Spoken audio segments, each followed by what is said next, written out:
Good afternoon, everyone, and welcome to Contact Hamilton. My name is Leah Pollard. I'm the Executive Director here at Contact Hamilton, and it is really my honor and privilege on behalf of the board and the staff of Contact Hamilton, administrators of Developmental Services Ontario, to welcome you here today for an important announcement in support of developmental services across our province. I would like to begin by extending a very warm welcome to Honourable Dr. Jacek, Minister of Community and Social Services, and Mr. Ted McMeekin, MPP, and their staff. Thank you for choosing our organization to make your announcement. We are delighted to host you, and we are looking forward to your remarks. I would also like to take this opportunity to welcome our MCSS regional office staff, in particular, our program supervisor, Leanne Beebe, and Linda Cannell, who is a program supervisor for our Hamilton-based agencies. They are such critical partners in service delivery.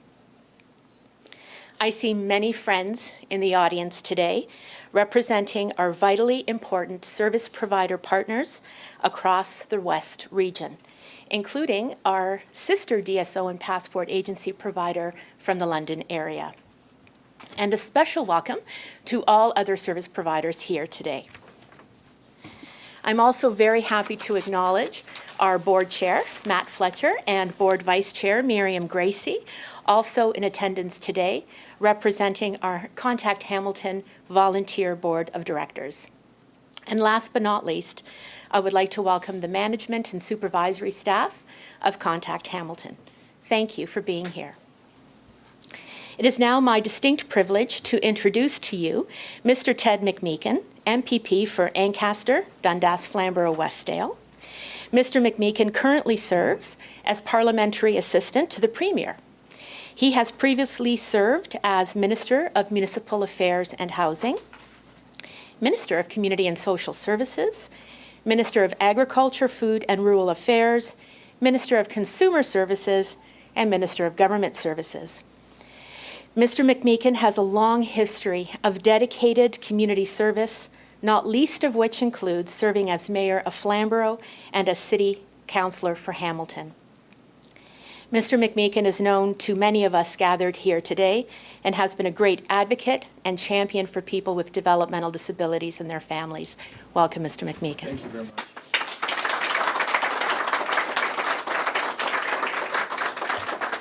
Thank you. I'm so excited to be here, and I should say brothers, and you said sister. It's brothers and sisters, right? The sisters are here too, so that's great. And Leah, thanks for that. You read the introduction I wrote for you just perfectly. I did. I'm tempted to say I can't wait to hear what I'm going to say. After something. Anyhow, I am really thrilled to be here with my colleague, the Honourable Minister, Linda Jacek, who fortunately followed me as minister and this very interesting and often tough portfolio, and is achieving things now that I only dreamed of achieving when I was there. She's just an incredible person. I've got all these notes to introduce her, but I'm not gonna use them. She gets it. Donna, how are you? Yeah, Donna and I have been friends since we were kids. Yeah, goodness me. Anyhow, good to see you. She's the, can I call you the new Minister of Community and Social Services? 73 years. I guess, yeah. But she really gets it. She, my mom used to say when I was growing up that the biggest step we could take as a human being was what she called the 1 foot leap. You know what the 1 foot leap is? It's the distance between the head and the heart and back, right? This young lady gets it. And she is a fearsome advocate. I used to always mind my P's and Q's. I didn't want to rile too many people up. And Minister Jacek doesn't care. She just charges right in and messes up everybody's hair. And They say, who was that? Was that the Wonder Woman we're seeing on the anyhow, no. I don't want to exaggerate too much, but I'm not exaggerating. She really gets it, and she's wonderful, and she does a great job. And I've always said, and Helena will recall this, I could tell you about the award she's won, right? How she holds a master's degree of health sciences from the University of Toronto, but I'm not going to do that. I could tell you about her involvement in numerous health and community organizations and how she just recently won she won the Psychological Association Public Service Award and the Ontario Medical Association Lifetime Membership and the Canadian Foundation for Physically Disabled Persons Helen Keller Award. But I'm not going to do that either. I'm not going to talk about any of those things, right, because that would be to just drag out my time here, and you didn't come here to hear me. So I would just say this personally. I've always believed with all my heart that budgets are sacred documents. They're theological documents. You show me your budget, any government, and I'll tell you what you believe, right? And we've gone from a time not that long ago where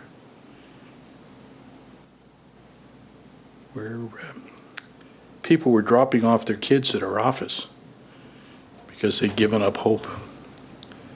They were frustrated. They didn't know what to do. And those days are gone, hopefully forever. And a big part of why they're gone is my good friend and the Minister of Community and Social Services, Dr. Helena Jasic. Doctor.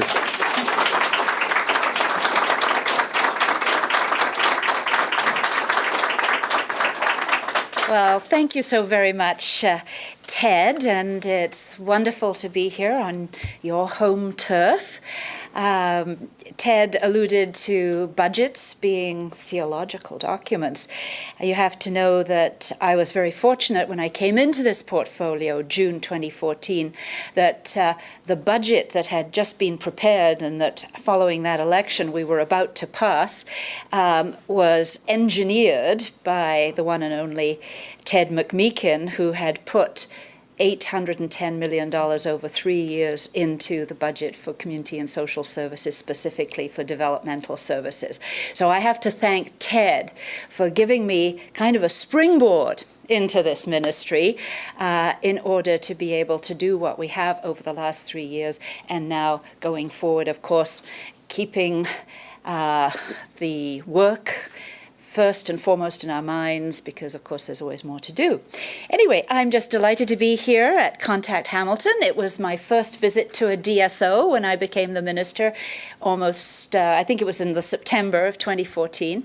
And it was DSO here in Hamilton that I was brought to see, because you have a wonderful reputation. Everyone who works at Contact Hamilton is considered by our ministry as always in the forefront of thinking of new ideas and working on behalf of some of the most vulnerable people. So let's salute Contact Hamilton.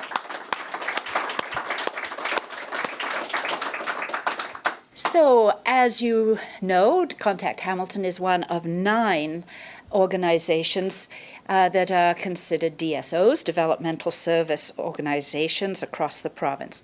And they do play a critical role in being the main point of contact for adults with developmental disabilities in making critical connections to the services available to them in their community. And so as I've traveled across the province over the last 3 years, I've met with many individuals with developmental disabilities, their families, as well as agencies. And I continue to be reminded that there's need in helping individuals make those connections to services and supports in local communities, and that we need a more person-centered approach. As I was saying to Leah a little earlier, I, of course, get to read the letters that come into my ministry, often from parents and family members of those with developmental disabilities. Somebody else writes the reply. I'm not always totally satisfied with the reply, but we make sure that it does address the concerns.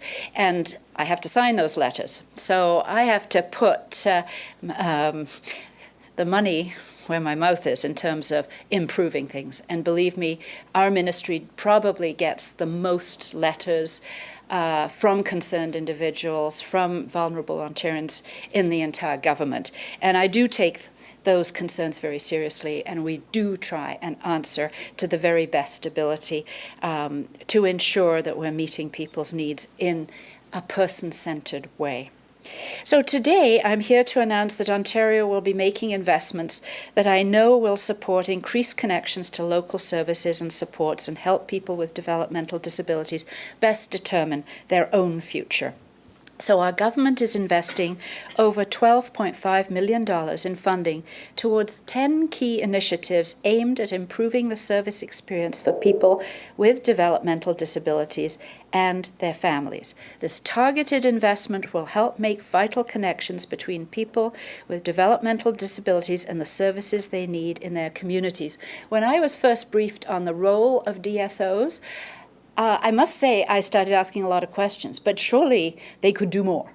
And in the scheme of government, DSOs were actually established back in 2011. And though you and I are no doubt impatient people wanting to get things moving, they were relatively new organizations in the scheme of the provincial government. So while I was exceptionally impatient to expand the role, it did require quite a bit of consultation just to make sure we were going to concentrate and focus on the most needed services. So I'm just going to highlight a few of these key initiatives that I think will help you understand exactly where we have seen there are some gaps and where we have to do more to help. So, the initiatives aim to assist individuals by enhancing service navigation and information resources at Developmental Services Ontario offices. So in other words, there will be more information as to what's out there and more assistance in actually making sure people get to the service that they think is most appropriate. So that linking role, or as we like to call it, navigation, is going to be enhanced. Another initiative is by supporting individualized planning and housing solutions. It's become very obvious that we need to increase our stock of residential opportunities for those with developmental disabilities.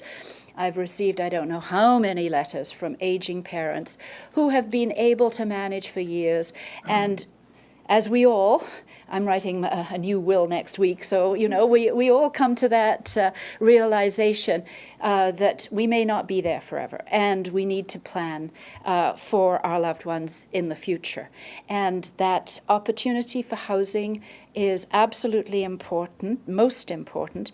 I believe there may be people from Beth Tikva here, part of the Intentional Community Consortium, very strong supporter of the agencies that have come together to ensure that everybody understands that everybody deserves a roof over their head. I've been working very closely with my colleague, the Minister of Housing, Chris Ballard.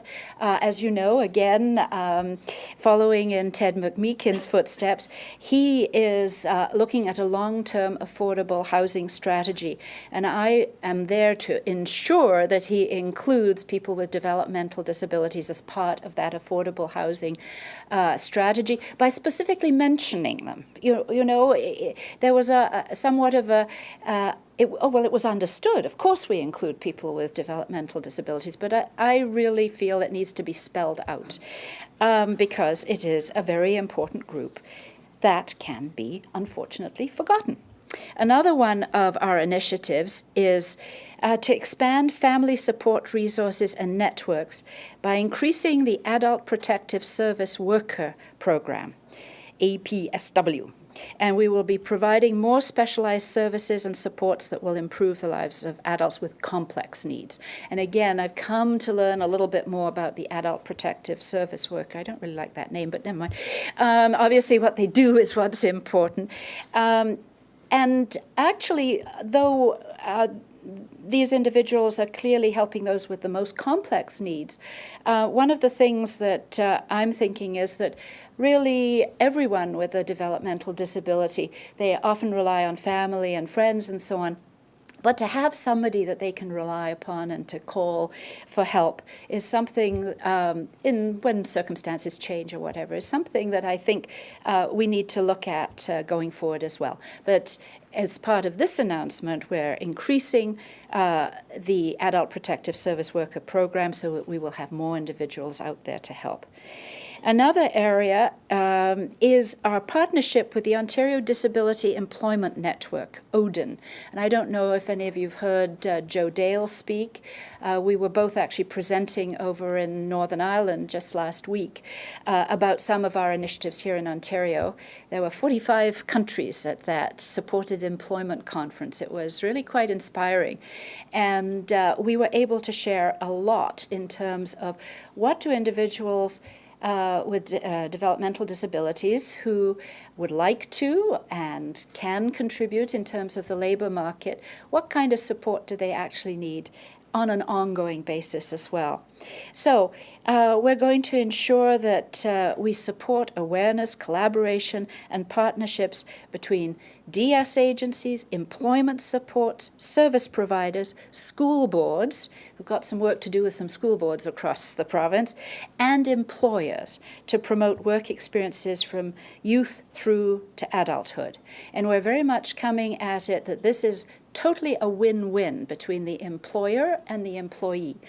You may be aware that CIBC has just recently made a major announcement that they're hiring 500 people with disabilities, and amongst those will be those with developmental disabilities. So we're seeing some leadership from some major corporations. Of course, we all know about Tim Hortons and Mark Wafer, but this is beginning to be a theme, and it is happening globally, amongst all the countries that we met at the conference. People are all on this track. The issue related to sheltered workshops, many of you may have heard about the fact that we no longer want to support sheltered workshops. We want an orderly transition and so on, but this is not something that we want to perpetuate, because we feel that we are on a path to transformation, and it means looking at all the types of supports we've provided, analyzing them, see what works, what doesn't. And the sheltered workshop one was one that I feel its day has come and it's now gone. So we're going to work very hard on this opportunity for employment, whatever that means, whether it's part-time, whether it's leading to employment through volunteer opportunities. But this gives everybody the opportunity to be included in society. So this investment, this $12.5 million specifically targeted to DSOs, is part of the Ontario government's multi-year investment strategy in community and developmental services. Part of our budget 2017 that we just passed recently allowed for an additional $677 million over 4 years. Following on my predecessor's footsteps, able to continue this increase to the existing base budget for developmental services, which is over $2 billion. So we will be moving it considerably forward. So I'm pleased to say that a lot of work on these initiatives has already been underway.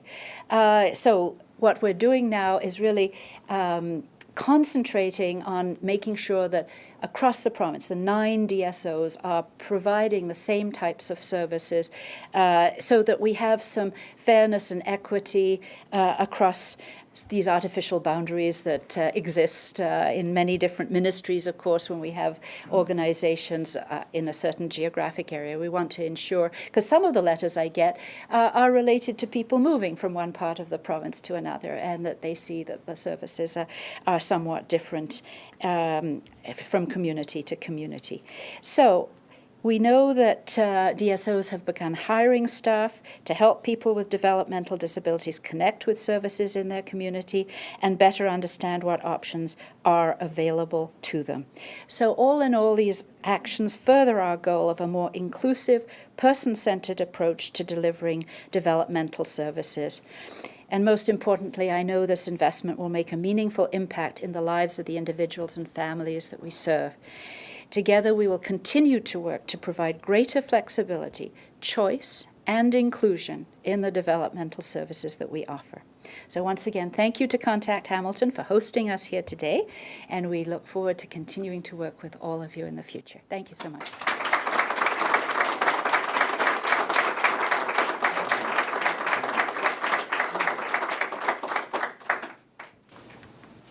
Minister, thank you for your announcement and for your continued investment in adult developmental services. This new investment will ensure that people and their support networks have the information that they need and are connected, better connected to services in their communities that are meaningful and appropriate to them.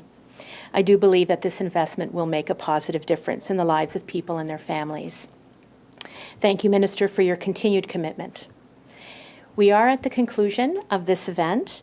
I would like once again to thank the Minister and MPP McMeekin and everyone here today for attending and being with us.